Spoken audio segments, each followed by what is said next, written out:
Selamat pagi, selamat berjumpa kembali di Petani Kreatif Channel. Semoga sahabat-sahabat tani dalam keadaan sehat dan dilancarkan segala aktivitasnya. Untuk kesempatan kali ini sahabat-sahabat tani, saya akan memberikan pemaparan tentang pengolahan asam amino yang relatif murah, tapi kelasnya tidak boleh disebut murahan ya sahabat-sahabat tani. Ini ala saya sendiri dan mudah-mudahan bermanfaat bagi sahabat-sahabat tani. Oke, langsung saja kita simak bagaimana cara prosesnya dalam langkah-langkah berikut. Sahabat tani, pada kesempatan kali ini kita akan jelaskan. Untuk mempersingkat cuplikan video ini sahabat tani, saya sengaja membuat bahan ini sudah setengah jadi ya. Setengah jadi. Kalau sahabat tani ingat di postingan saya melalui PB saya BW Situmorang ya, sudah saya tunjukkan untuk proses pengolahan keong emas ya. Ini penampakannya sahabat tani. Nah, ini sengaja karena saya waktunya mepet. Saya tempo hari tidak sempat langsung upload video ini. Jadi ini bahan saya cicil. Apa boleh? Nggak masalah ya. Jadi ini bahannya sahabat-sahabat tani tempo hari ya. Ini 50 kilo keong emas yang kita rebus ya. Tujuannya direbus agar cepat lumer ya. Kalau mentah juga boleh. Ini dipakai sama cakang-cakangnya. Terus kita tumbuk sama-sama cakangnya. Tanpa menambahkan larutan air ya. Ini tidak ada airnya. Ini air hanya ada yang ada di dalam cakang telur atau air yang kita gunakan untuk merebus saja ya sahabat-sahabat tani. Nah, kemudian sahabat tani, langkah selanjutnya boleh juga ya, setelah cakang yang kita rebus langsung diolah, langsung saja kita tambahkan ini isolat daripada PGPR akar dan beserta tanah perakaran bambu. Kalau boleh dapat ya, ada seperti jenis hipa seperti ini sahabat-sahabat tani ya. Nah, ini nggak apa-apa, boleh dimasukkan. Ini bisa saja wujud dari mikoriza atau APH, agen pengendali hayati, tapi bentuknya kita belum tahu ya. Jadi nanti bisa plus. Nah, kita langsung masukkan saja ya sahabat-sahabat tani. Masukkan ya, beserta tanahnya juga nggak apa-apa ya. Nah, kemudian sahabat-sahabat tani, kita tambahkan setengah kilo garam grosok ya. Setengah kilo garam grosok kita larutkan dulu dalam air ya. Kita larutkan dalam air biasa agar homogen ya. Kalau tidak ada garam grosok, garam biasa tidak saya sarankan ya sahabat-sahabat tani. Kalau tidak ada garam grosok ya, lebih baik menggunakan air laut kalau sahabat-sahabat tani yang dekat di seputaran tepi pantai ya. Nah, gunakan air laut dengan perbandingan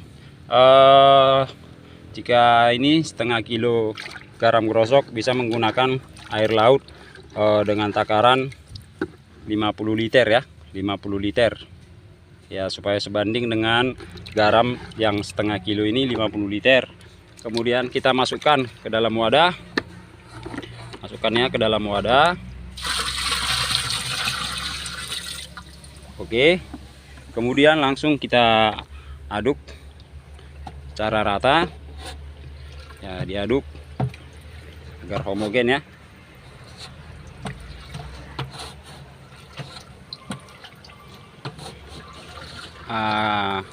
Langkah selanjutnya adalah sahabat tani, ini nanti akan kita proses sore ya, sore, karena kita berada di lokasi ya. Ini di sela-sela aktivitas sembari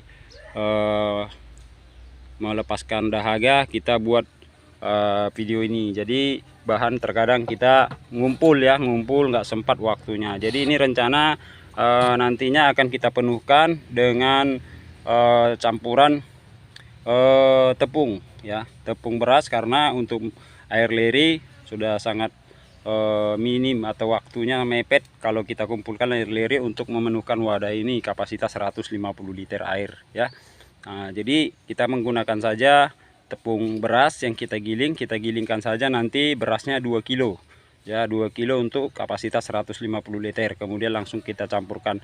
Nah, ini sahabat tani perlu dipahami kenapa saya menggunakan akar bambu atau dengan air leri tambahannya, karena dalam akar bambu ini dominan mikroba Pseudomonas sp, yaitu penghasil hormon ya. Jadi ini nantinya kandungan protein yang ada dalam keong emas ini akan diolah menjadi hormon atau enzim ya, penghasil enzim. Jadi di mana nanti hasil dari proses penguraian tersebut bisa bermanfaat sebagai nutrisi bagi tanaman yang disebut dengan asam amino. Dan sebenarnya di dalam air liri juga sudah ada Pseudomonas untuk penghasil hormon atau enzim. Jadi supaya lebih komplit kita gunakan perakaran bambu untuk mengolah. Kalau sahabat-sahabat tani ada yang mengolah dengan menggunakan enzim pepaya atau enzim dari nenas, itu boleh saja, tapi tujuannya ya sahabat tani itu hanya untuk mempercepat proses penguraian. Artinya enzim pepaya sama enzim nenas itu sangat mempermudah untuk membuat bahan lunak, ya lunak supaya cepat terurai. Tapi ini kita menggunakan langsung mikrobanya yang langsung penghasil enzim untuk menghasilkan enzim ya sahabat-sahabat tani. Jadi kita tidak menggunakan pepaya atau nenas. Nah ini aromanya sangat busuk ya, karena bahan fermentasi daripada hewani itu untuk asam amino lumayan aromanya ya. Lumayan aromanya, apalagi keong mas. Beda dengan kita menggunakan ikan atau bahan-bahan yang lain, itu aromanya tidak begitu busuk. Kalau keong mas ini busuk karena di dalam tubuh keong mas itu memang ada aroma lumpur ya, makanya walau bagaimanapun caranya kita proses tetap akan lumayan baunya. Tapi ini bagi petani yang kreatif atau petani yang ingin hemat dana, ini sangat bagus sekali untuk menunjang kesuburan tanah. Kemudian untuk mengantisipasi lalat buah, karena aromanya ini sangat menyengat. Jadi cara menggunakannya bisa dispray dengan dosis 100 hingga 200 ml per tangki ya. Kemudian dicor juga boleh pada tanaman, bisa ini nanti larutan ini diambil larutannya 2 liter untuk kapasitas 20 liter air. Kemudian dicor 100 hingga 200 ml per tanaman. Untuk antisipasi lalat buah sahabat tani, bisa nanti larutan ini dimasukkan ke dalam aqua ya, aqua yang kecil dari sini aja diambil ya, aqua kecil. Kemudian nanti larutan ini dimasukkan, kemudian ini dikasih lubang ya, dibakar aja ya sama besi yang dipanaskan atau rokok, bisa dikasih lubang supaya aromanya bisa timbul. Kemudian digantung di seputar lahan ya, mudah-mudahan bisa mengantisipasi serangan lalat buah ya, mengurangi ya. Kalau untuk drastis untuk langsung bebas ya, itu saya rasa berat ya, tapi setidaknya mengurangi tingkat serangan, populasinya bisa jadi rendah. Itu sudah bisa saya pastikan. Nanti bisa dibantu dengan pengaplikasian pestisida nabati atau insektisida kimia, atau juga dibantu dengan penyepraian autan kapur barus atau penggantungan kapur barus. Nah ini lihat, ini adalah salah satu lalat BSF ya, dimana lalat BSF ini bisa menghasilkan maggot ya, dan dia akan selalu datang pada bahan yang aroma fermentasi. Lihat, ini adalah maggot ya, dia langsung datang. Lain kali kita bahas ya, kita bisa mengembangkan maggot ini dengan memancing indukan maggot untuk lalat BSF ini ya. Maksud saya lalat BSF nya untuk menghasilkan maggotnya. Bisa kita undang ya, nanti kita akan buat videonya bagaimana cara membudidaya maggot untuk kelas pertanian ya, untuk kelas pertanian, kelas usaha juga boleh. Ini sudah masuk dia ke dalam. Ini kalau kita biarkan saja dalam jangka 5 menit ini sudah 2 ekor. Nah ini 2 ekor datang, itu nanti bisa langsung menitipkan telurnya di dalam. Nah ini datang lagi. Oke sahabat-sahabat tani, sekian dulu ya, semoga bermanfaat.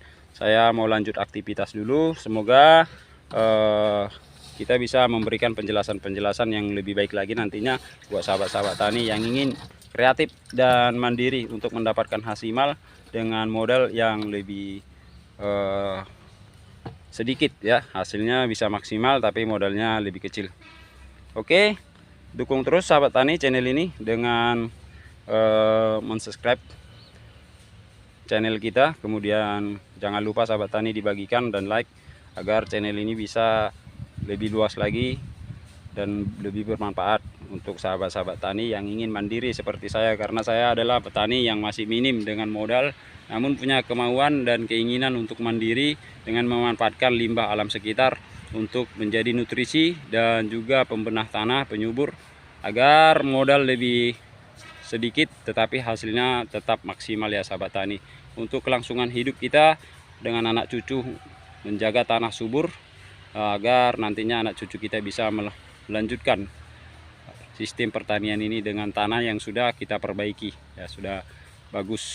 Oke sahabat tani, salam sehat, salam jumpa kembali di waktu dan kesempatan yang berbeda.